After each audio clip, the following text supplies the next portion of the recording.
And here are some of the aquatic plant species that we were identified in Deer Creek. Very similar, but there was some differences between both Sandy Creek and South Sandy Creek.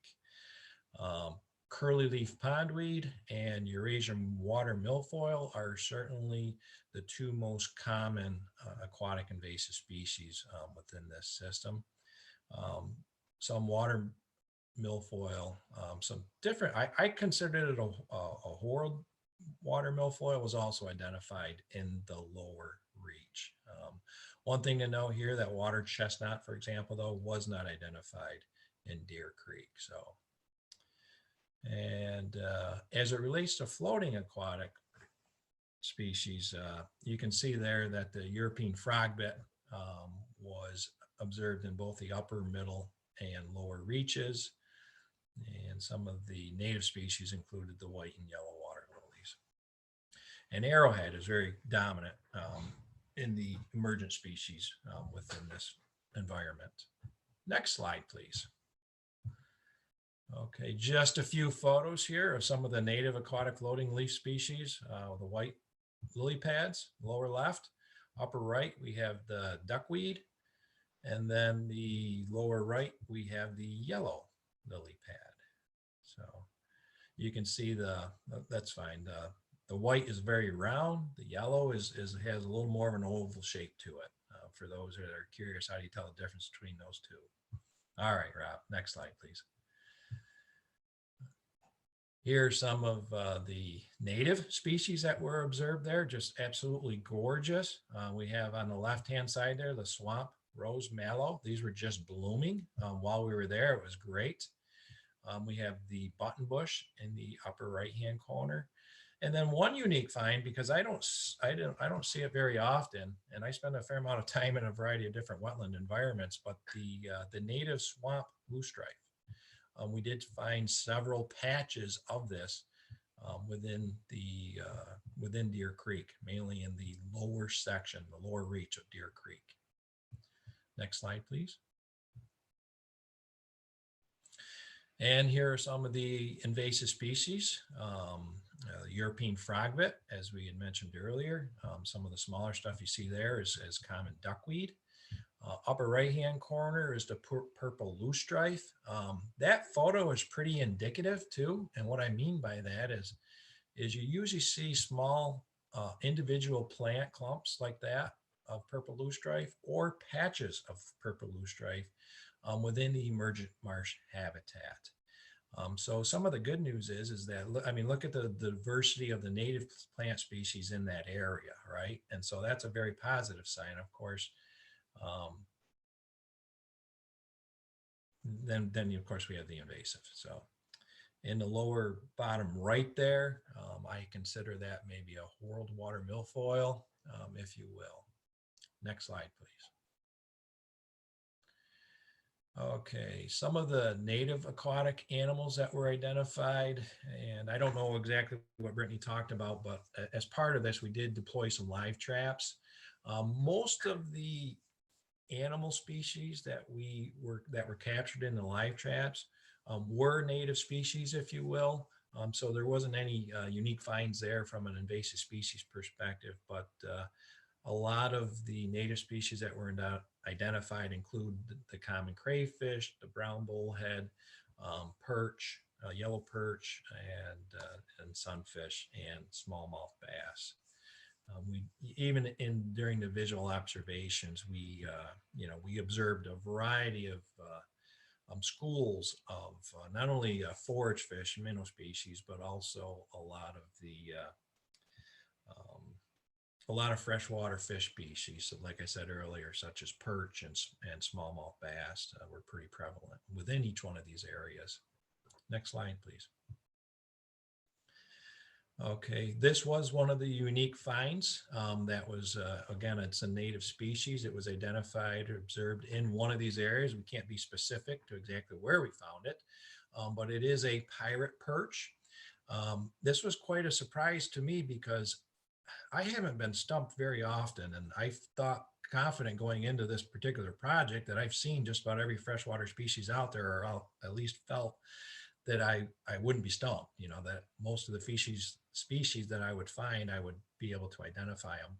Well, I was wrong, because I pulled this one up, and at first I was stumped, and I admittedly, I had to call a friend. I can't remember the popular show, but I had to call a friend, and I called a friend, and we started chatting about it, and he goes, you know what I think it is? And then I started doing some additional research. So this is a pirate perch. They're very unique to this area. And this particular specimen was so unique that it was sent to the New York State Museum for processing, if you will, for preservation, I guess is the better word. Okay, next slide to get through this. Okay, so this is really where we wanted to spend our time. I'm going to go through this as quickly as I can and just really cover some of the main points. But what we wanted to do as part of this project, in addition to doing an inventory of invasive species, we also wanted to do the habitat assessment. And as part of that, we wanted to identify where the deserving areas for control were. So in the report itself, there's this table, and it begins to identify where some of the most deserving areas are. So the first one is Sandy Creek. Obviously, we talked a little bit about Japanese knotweed. There was a localized patch of Japanese knotweed. It was on Seaman's Island, not too far from a private boat launch. It very well could be the source of that, if you will, people coming in from out of the area. But again, it's a very localized patch, and it would be one that could be easily controlled to contain the infestation and slow the spread of Japanese knotweed within that particular priority conservation area. Some general approaches that were identified, and again, these were just these were my opinions that I wanted to share with SLELO, and of course, there's a variety of alternative strategies for everything, and we'll talk about that a little bit more. But for this particular patch, because it was very localized, very close to the road, easily accessible, all those things, I recommended mechanically removing the invasive species using heavy equipment and conventional construction practices such as excavation, loading, hauling, and disposal.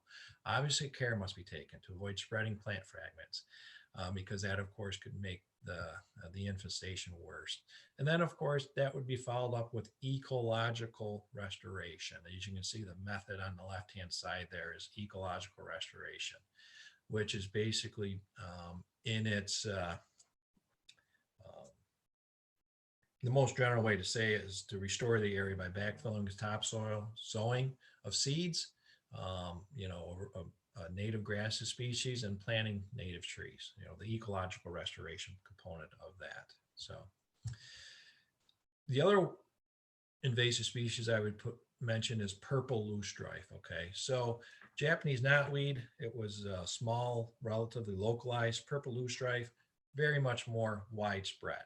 Okay, it's in single plants to small patches, if you will. So the particular method for that was recommended was a biological control. Use of a biological control agent was there. Some of the aquatic plant species included like Eurasian water milfoil. Again, one of the things I say about the water milfoil is that it is very well intermixed for most, in most areas. That's not all areas. I do recall, a few areas that were perhaps isolated, but for the most part, I would say that Eurasian water milfoil is intermixed with a lot of native species. So any sort of mechanical control or anything like that would become not only expensive, but it could perhaps do more harm than good. So again, the recommended approach here would be the use of a biological control agent. The milfoil weevil has been around for many years. It's truly untested. I do understand that getting access to those right now are difficult from a procurement perspective. But nevertheless, that's one of the most, perhaps one of it is the recommended based on site conditions that we're seeing in the field. And then just a few other was like water chestnut. There has been some manual harvesting going on program over the past few years, and it's just recommended to continue doing that. I do believe that it's being effective, if you will, and perhaps continuation of a program like that. And then the last thing, which I'm having a hard time seeing on my computer, is prevention. Ooh, I can't see it, Rob, but what is that species?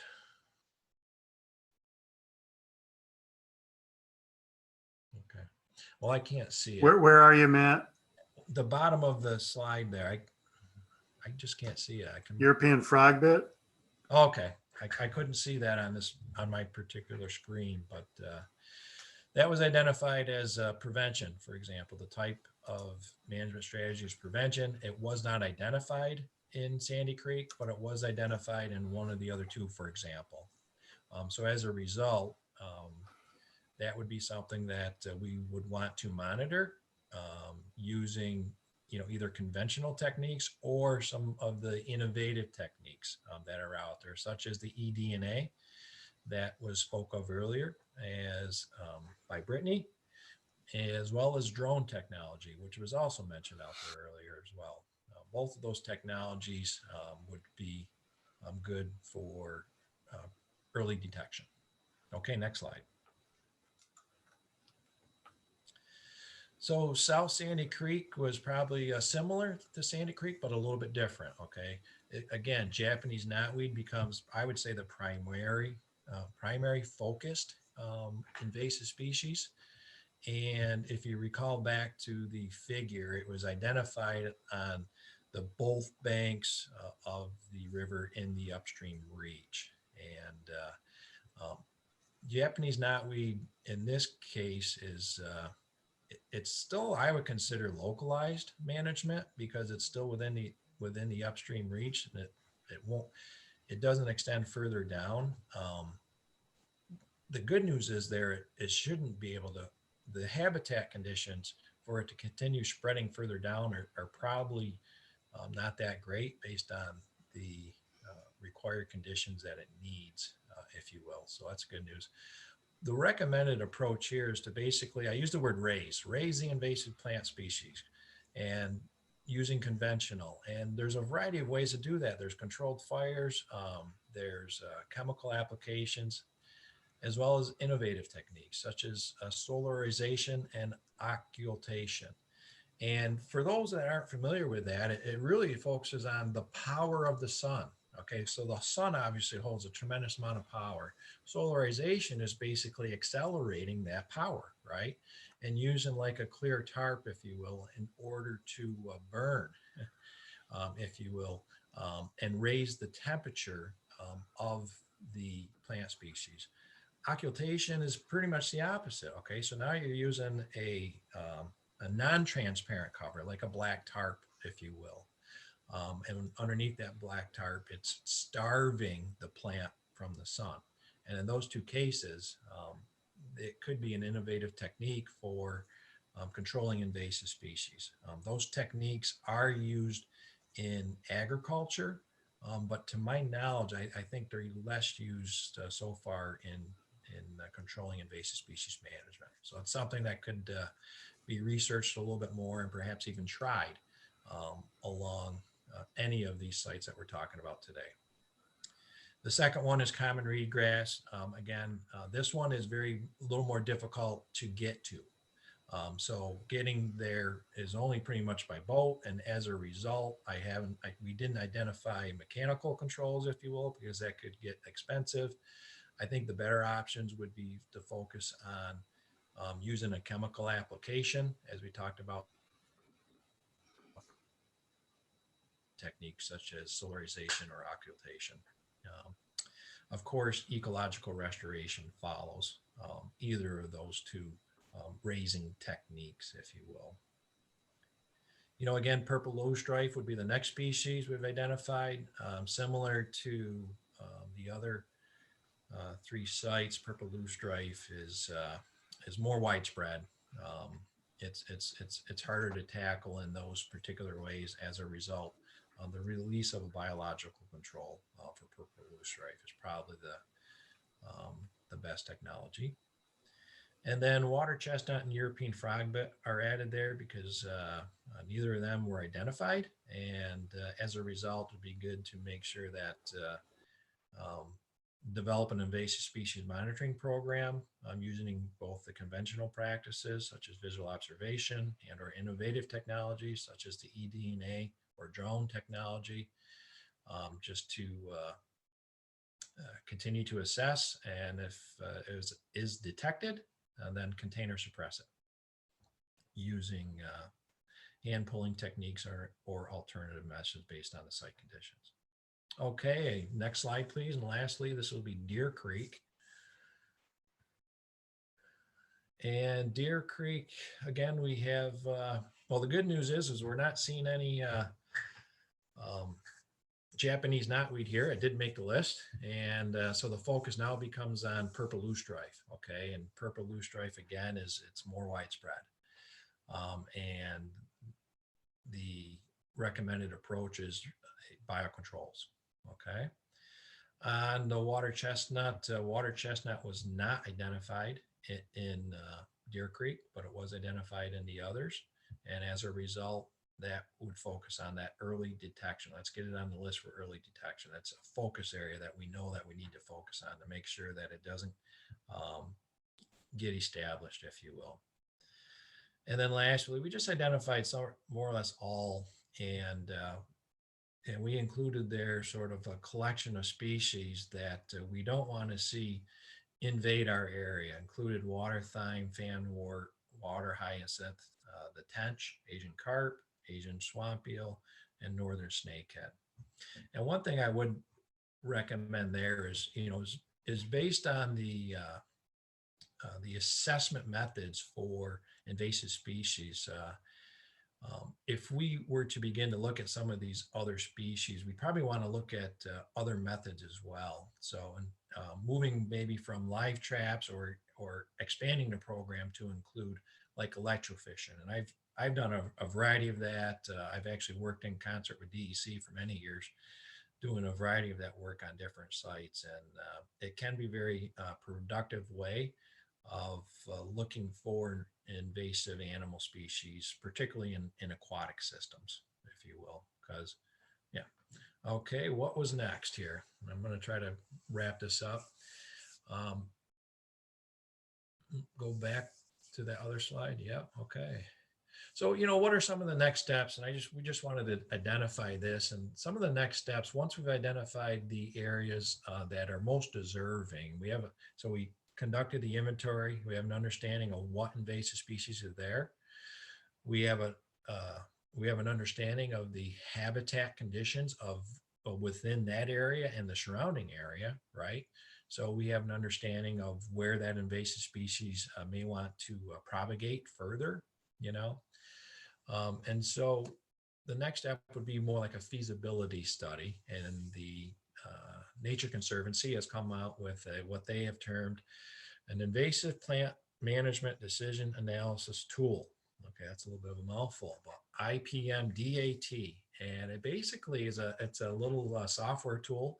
It uses 8 feasibility criteria, okay, and it generates 4 possible outcomes. And I'm not going to go into great detail. All that information's there, and everybody can get a copy of this slide. And it's documented as well in the report, which will be available to everybody.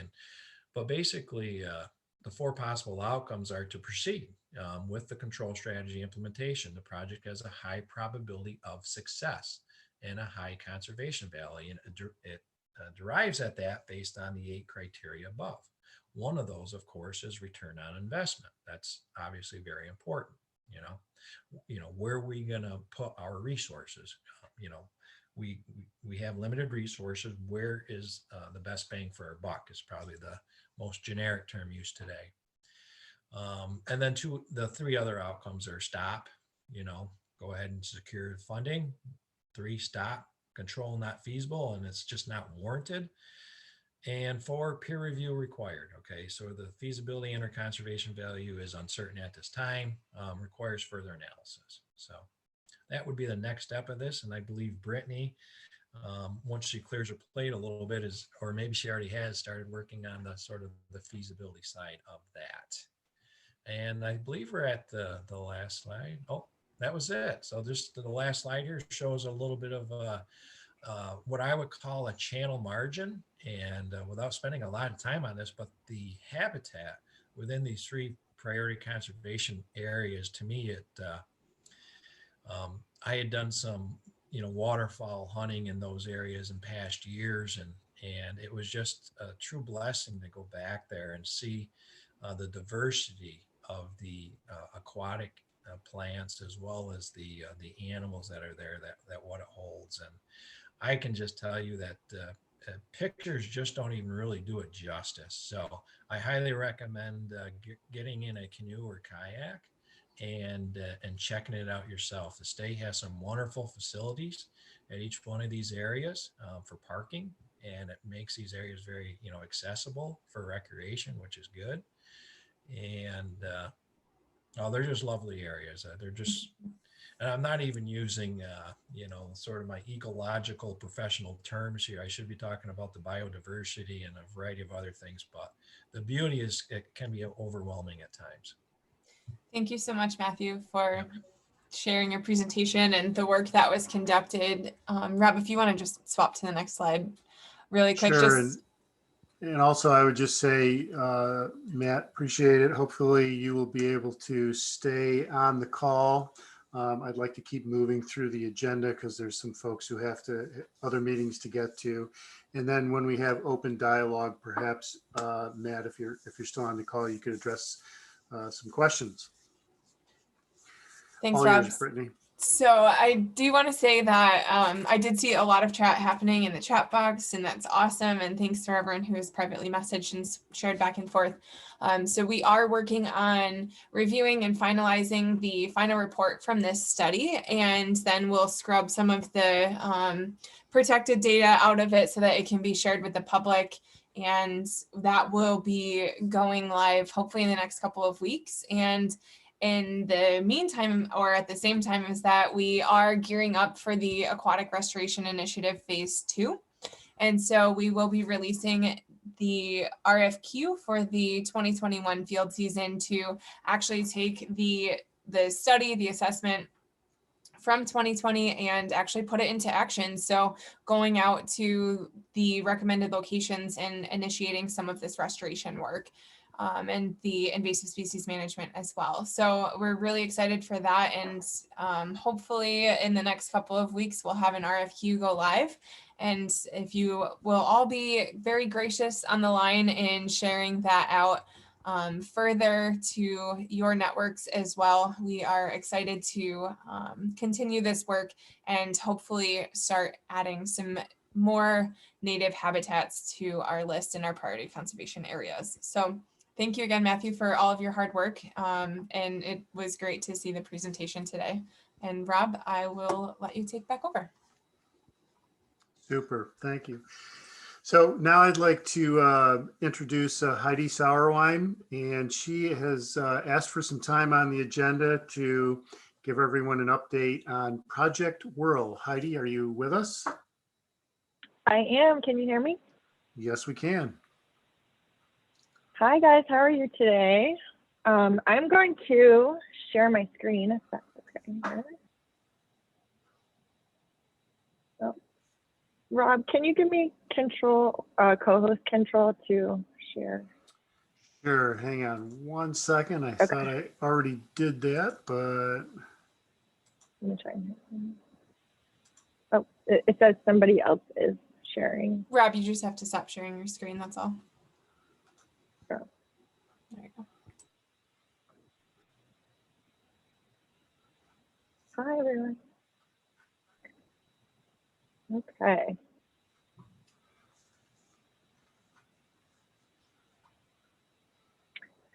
Okay, so today I'm going to give you guys a quick update on Project Whirl. And Whirl stands for Protectors of Water and Habitat on the Indian River Lake. And this is a logo that was actually created by one of our students in the program. I did give an update, I think it was 2 years ago now when we were first starting the program. So now that we're 2 years in, I just want to be able to show you guys some pictures of what we're actually doing. And then I'm going to have Jacob hop on and tell you what we plan on doing for the next summer. So for those of you that don't know, Project Whirl is a project that's based around bringing environmentalists together of different ages and experience to create a community. And we are specifically focused in the Indian River Lakes watershed and focused on water quality. So these are all of our different partners that we brought together to collaborate on this program.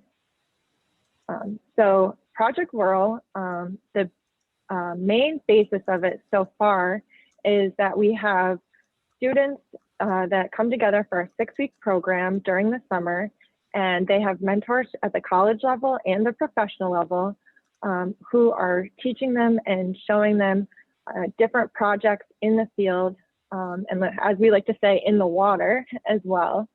So here they are doing a sample. And let's see.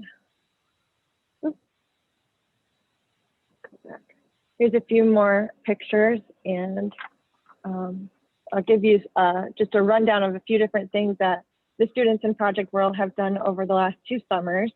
They have done benthic macroinvertebrate inventory to assess water quality. They did a fish inventory on Mud Lake with DEC fishery biologists.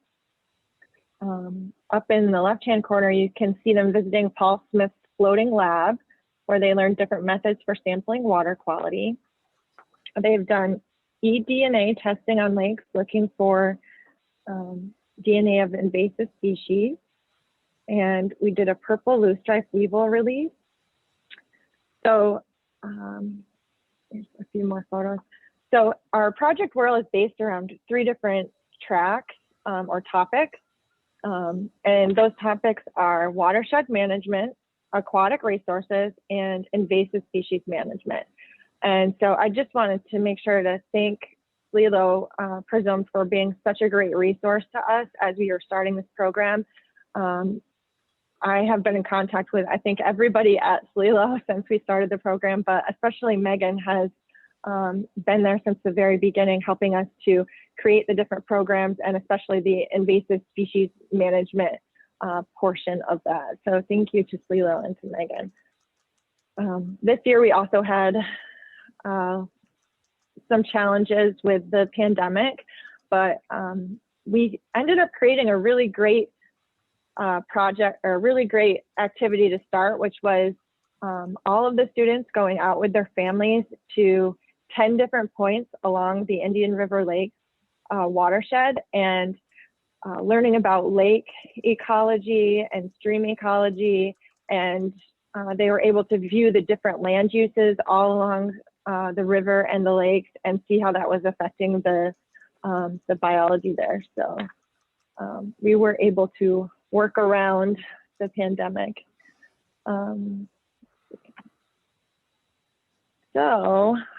With that, I'm going to, so this is a picture, I'm going to send it over to Jacob. This is a picture of Jacob and Andrea. She is our, one of our advisors at the Indian River School. And this was an article that we did on milfoil, and this is something that we hope to get the Project Whirl students involved in this year. Our first year of Whirl, we only had one class of one students from one school, that was Indian River. And last year we went up to 7 different schools. So we had kids from all over that were participating in the program last year. And also the program was just featured in Saving Land, which is a national publication from the Land Trust Alliance. That's a picture of the article.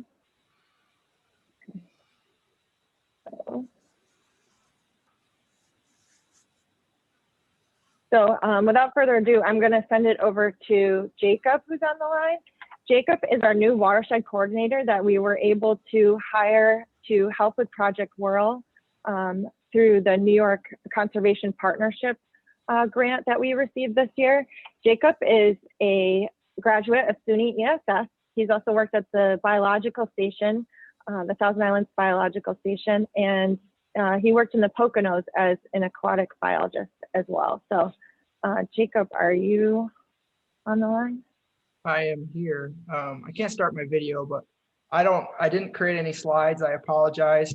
But as Heidi said, I'm just going to give a brief rundown on what we're going to be doing for Whirl this summer and a couple other programs involving invasive species. So first, Whirl is going to revolve around our Boyd Pond property. It's a 20-acre impoundment that the IRLC owns. Previous studies have found that it has European rudd, milfoil or Eurasian water milfoil, and curly pondweed. So we are going to have our Whirl students do a restoration project on that pond and hopefully eliminate those invasive species and use those students to do some real world science and get out there and do a really nice restoration project on that pond. That's going to start this summer with a bass stocking and tagging. So we're going to get the students out there using T-bar tags and being able to track those fish's growth and other data on those fish throughout the summer. Another offshoot of Whirl that we are going to implement starting this or next month is Club Whirl. So Club Whirl is going to be a one event per month program for just about anybody who wants to join, not just for the students that are with us over the summer. So our first event is going to be a Red Lake Ice Fishing Day with Tom Hughes from New York State Parks. And then our second event is going to be in March with Megan Pistolis doing a Hemlock Woolly Adelgid hike on our Baker Woods property. Another project that we're going to be implementing this summer is our milfoil weevil rearing program.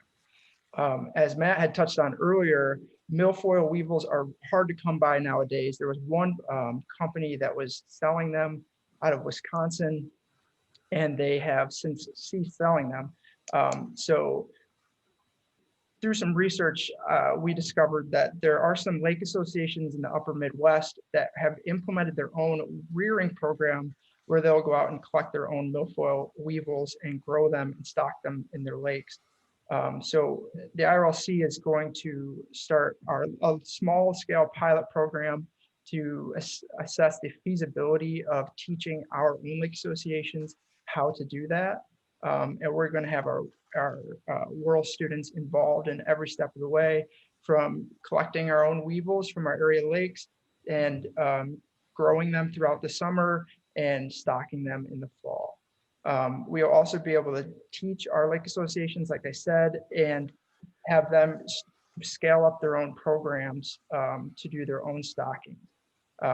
So we'll also have our students being able to promote or teach our lake associations also how to promote their own weevil populations through lakescaping, which for weevils primarily is creating a buffer zone for overwintering habitat. I know I saw someone put that up in the chat box. So we're going to be promoting that to our lake associations. Another program that we're going to be starting this summer is our Eurasian Water Milfoil Strike Force.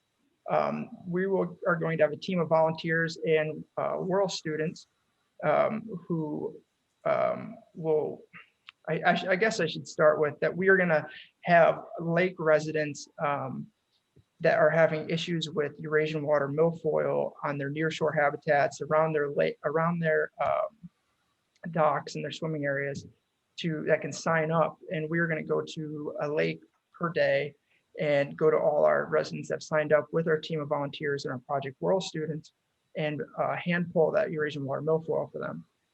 And this is going to be a great way for us to get out and do some education with our lake residents, get to know them, get to know their lakes better, and really do some good outreach.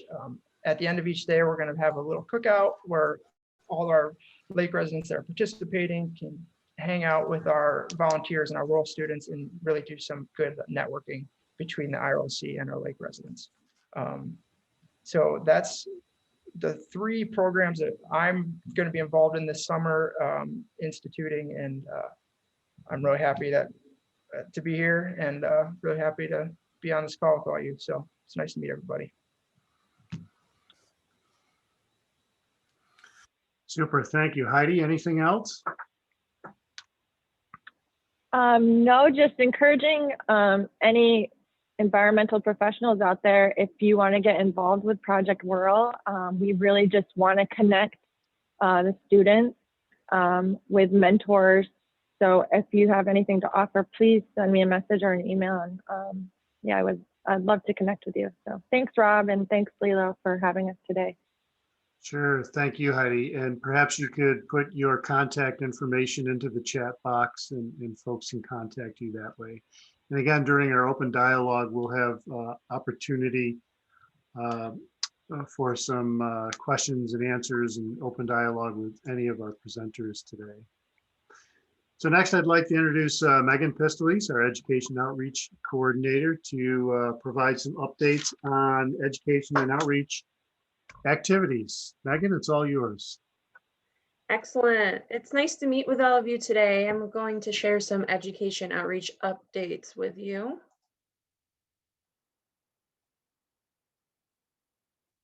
Oh, it's not letting me advance. Rob, you can go to the next slide. It won't let me advance for some reason. Okay, so we directly engaged 39,578 people in invasive species awareness via social media, website views, events, and watercraft inspections.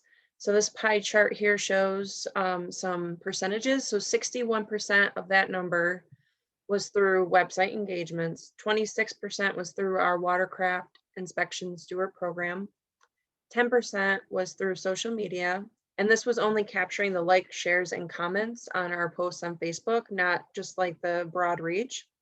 And 3% of our efforts were through webinars and other events. We also gained national and international exposure through various conferences, naming the North American Invasive Species Management Association NASMA Conference, the Upper Midwest Invasive Species Conference, and the Cornell Cooperative Extension Agriculture, Food, and Environmental System in Service. I'd also like to mention that to enhance early detection efforts and awareness for hemlock woolly adelgid, SLELO and some of our partners launched a virtual hike challenge on Facebook, of which we've reached over 6,000 people, gained over 100 engagements, and had a dozen volunteers who visited trails throughout the region and searched for hemlock woolly adelgid. We do have a webpage dedicated to this challenge that you can find at the bottom of our front page. There is a sign up to participate and to win prizes from our host organizations for this challenge, and an interactive map that showcases local public trails with known hemlock stands near the path. The challenge is also pinned to the top of our SLELO Facebook page. So if you're following us on Facebook, you'll see that there. Next.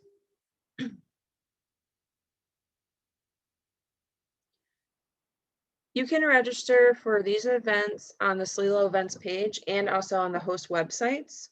But I just want to name a few here. So to enhance early detection efforts for spotted lanternfly, Ag and Markets and IMAP and the PRISM Network and partners are collaborating on a statewide early detection effort, of which more details will be shared later. There will be a webinar series with the first starting on February 23rd, 1 to 2:30 p.m. Eastern Time. These webinars are aimed to train and recruit volunteers to recognize Tree of Heaven and signs of spotted lanternfly, and there's an opportunity to adopt survey sites throughout the state. Also, the National Sea Grant Law Center, with funding from the U.S. Fish and Wildlife Service, has developed an online aquatic invasive species toolkit that provides resources and guidance for managing aquatic invasive species. You can check out their website to learn more, which is listed on the screen here. And the last webinar series is tomorrow at 10 a.m. And the PRISM Network hosts an invasive species speaker series on the last Wednesday of each month, except during July, August, and December. This month's topic is Tree of Heaven Biocontrol. Visit the bottom of the SLELO events page to get a link to join the speaker series and to view the series speaker schedule. We do have some events that are being planned for March, some that Heidi just mentioned, and others. So we're collaborating with our partners at the Hemlock Initiative to develop a webinar series aimed to help land managers and owners conserve their hemlocks using a hemlock prioritization toolkit. And also our partners are going to be hosting some guided hemlock woolly adelgid walk and talks. And these are going to be COVID compliant, and they're being planned for March. Next slide. So the date for the symposium will be June 16th and possibly the 17th if it is virtual.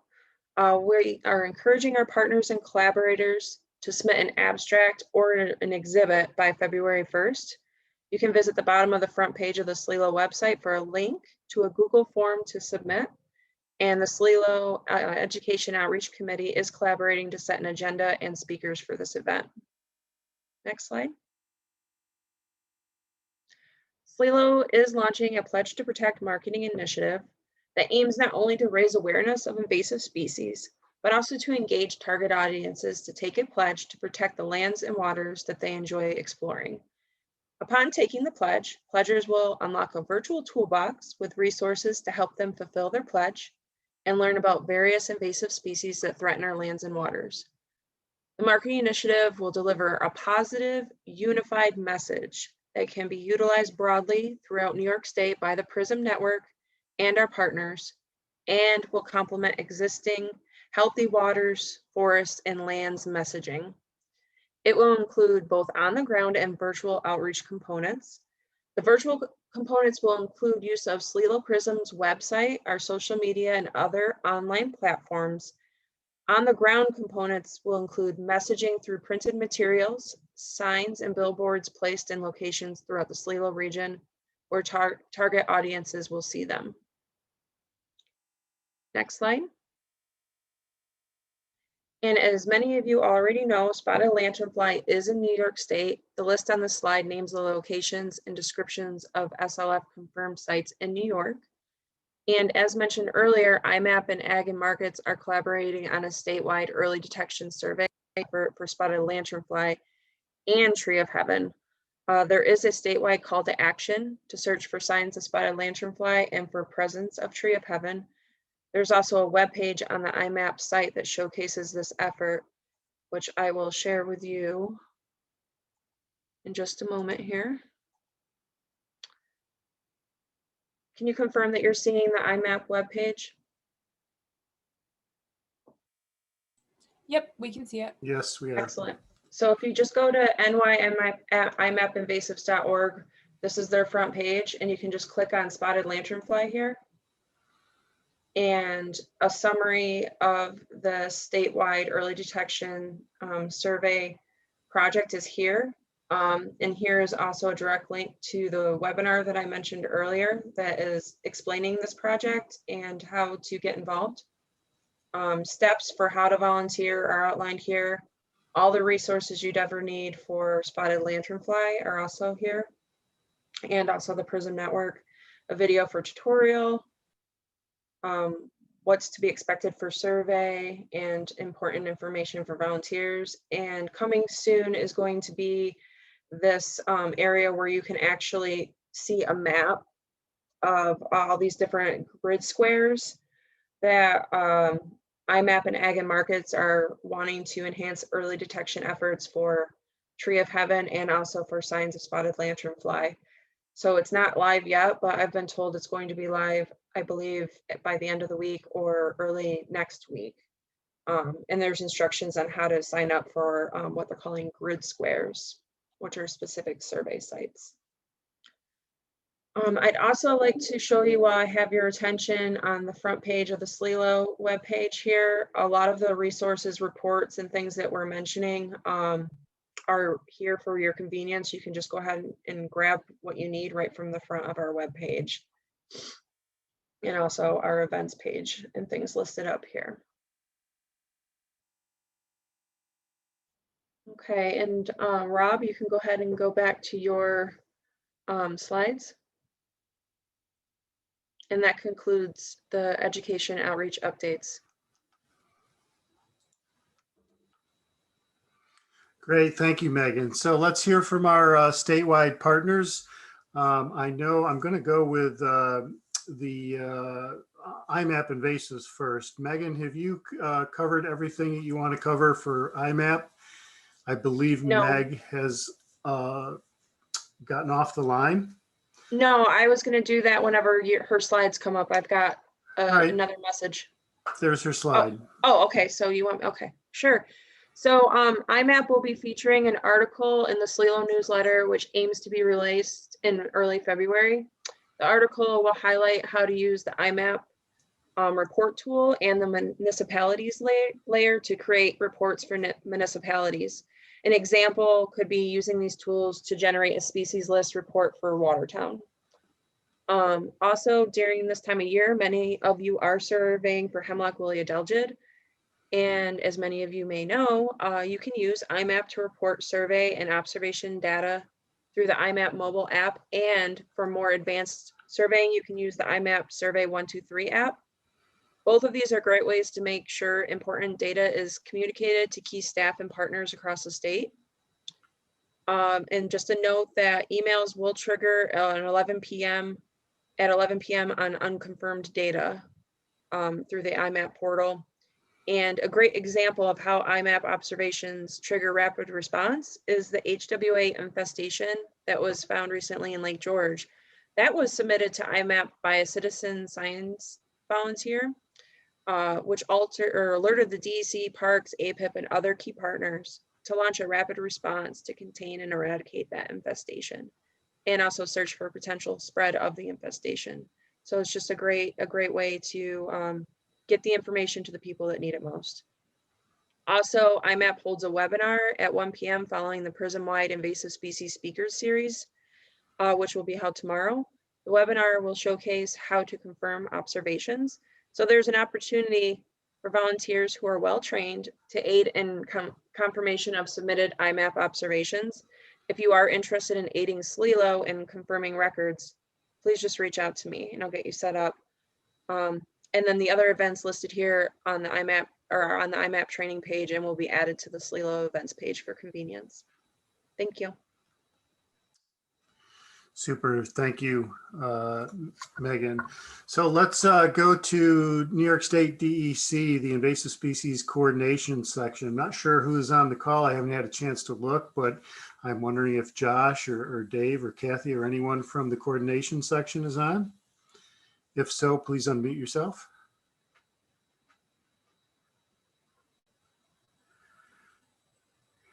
And how about the Department of Agriculture and Markets? Tom, are you with us today?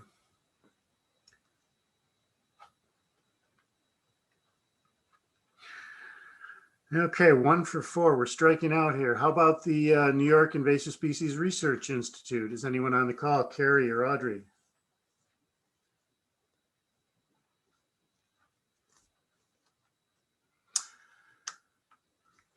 All righty then, moving right along. That brings us to the end of our meeting and our open dialogue. I want to, we'll have open dialogue in just a moment, but I did want to share with everyone our meeting schedule for the coming year. Thursday, April 15, Wednesday, July 21st, and Thursday, October 21st are our meeting schedules. We will continue to hold virtual meetings until further notice. And I also want to thank all of the SLILO staff and whatnot and our consultant for the great report outs today. I would like to take an opportunity to open it up for some open dialogue. I will check the chat box as well, but if anyone has any burning questions that you would like to ask any of our presenters, now's the time to do so.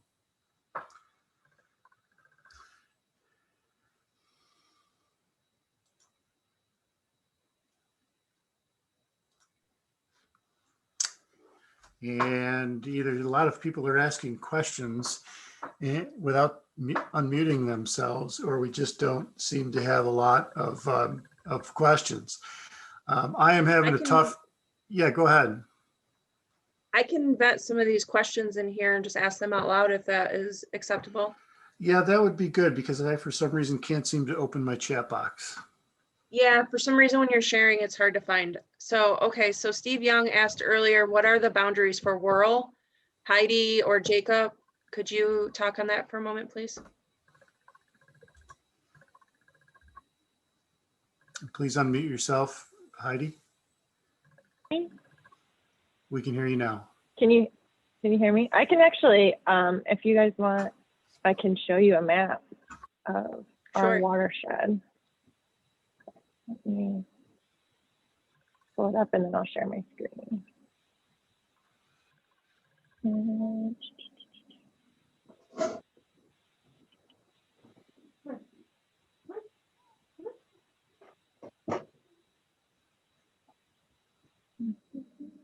Rob, you would have to stop sharing for Heidi to share her screen. Okay, so I will share my screen.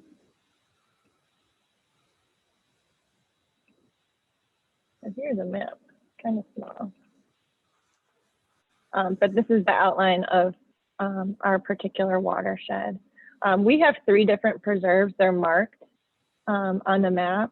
So we have the Redwood Hill Preserve, 3 public preserves. That's the top arrow.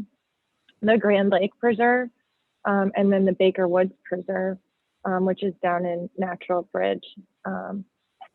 So a lot of times we'll partner, depending on where our partners are, we'll choose to be in different areas. But you can see the Indian River running along there. And then our offices are located near Butterfield Lake at the Redwood Hill Preserve. But that doesn't mean that if partners had something interesting for our students to do outside of the boundary, that we wouldn't be interested in possibly partnering outside the boundary too. So. Great. Thank you, Heidi. Heidi, also, I think this may have been directed towards you too. Irene wrote in there about being contacted about Lake Resident Program. She has a great place. Irene, is that correct? Was that for the Whirl stuff? Can you hear me? Yes. Yeah. Can you hear me? Yes, ma'am, but I mean, it is outside those boundaries, but it's, I did privately message her. But yes, it's in the town of Edwards, the Great Lake that we didn't do anything last year, but we have done some control of Eurasian milfoil using mats. And it did work very well, but we still have it coming up. I think it'd be, and it's, Yeah, I would love it's to a bring great, the students down there. yeah, it's a great private little area. It's a private lake. Half of it's owned actually by the state, actually, and the rest of it's private Cedar Lake folks, and I'm a member of Cedar Lake. So yeah, contact me if that might be something you want to come to. I think they would love it. It's not huge. I think it's 70-something acres, the lake itself. And Yeah, thanks, Irene. How about any questions for Matt at our contractor with Roots? Anybody have any questions for Matt on the Shoreline AIS assessment project? I personally, Irene again, can you hear me? Yes. I will be reviewing the report this week, and we'll directly talk to Matt and Brett. Looks like a phenomenal job that they did.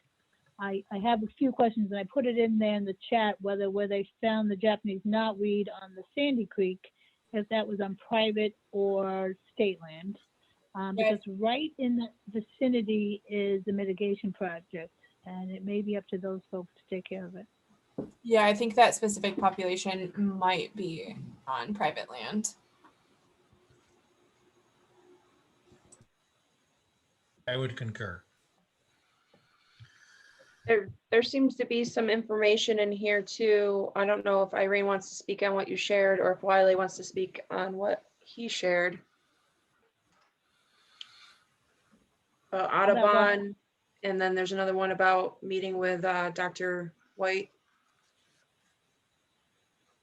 Oh, okay. So as far as Audubon goes, I just wanted to let you know for future projects, with DEC in this local area that I am working. I have a grant out there right now with Audubon, New York, and Ducks Unlimited. It's basically a potholing and channeling grant at Lakeview. It's going to expand what we've done in years ago, back in 2016. But also as part of that, we're also doing some Phragmites removal, hopefully. See how that goes. And then I'm also working with ESF, with Allison and Jonathan Cohen on another project at Lakeview that more has to do with the dunes and pipe and plover restoration. Super. We are somewhat over schedule here, over time. Is there anyone else that has a burning question that they'd like to ask of anyone? Or does Hey, anyone have? This is Wiley, really quick, in answer to Mega's question. Later this week, we're meeting with Mike Twist and Diana White at Clarkson. Diana's a mathematical biologist, and she's developed this predictive analysis based on different lakes and their potential for sustaining a successful weevil release as biocontrol for milfoil. So it'll be interesting. I think they'll be providing maybe some students, hopefully, to help with our project world, as well as student mentors, college student mentors. So that's where we're going with that. And if you have any questions, you can email Heidi or me. Thank you. Sure, thanks, Wiley. I know that there's been a lot of interest in trying to augment milfoil weevil populations, and depending on who you talk to, it can be difficult to raise them. It can be even more difficult to release them in a way that they won't just become fish food. But I think if that progresses, then there'll be a solid demand for weevils. Anyone have anything else? Any very important announcements you'd like to make quickly? Rob, I believe that IRLC did host a nice webinar with Dr. White all about milfoil that I believe is available on their YouTube channel if folks are interested in that. All righty.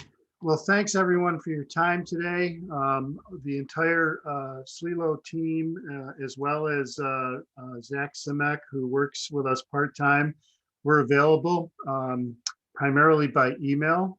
We're all still working from home, so we're using our cell phones. But if you have a need for some information or would just like to communicate about particular projects or efforts, feel free to contact any one of us. We're here, we're available. We have a very robust program coming up for this coming year, so we'll all be hard at work behind the scenes to get those in place. And we will see everyone, hopefully, if not sooner, on Thursday, April 15th. Zoom links and information will be forwarded to everyone for our spring partner meeting. That said, thank you for your time today. Be well, live well, and do good work. And with that, I will end today's meeting. Thanks, everyone. Thank you.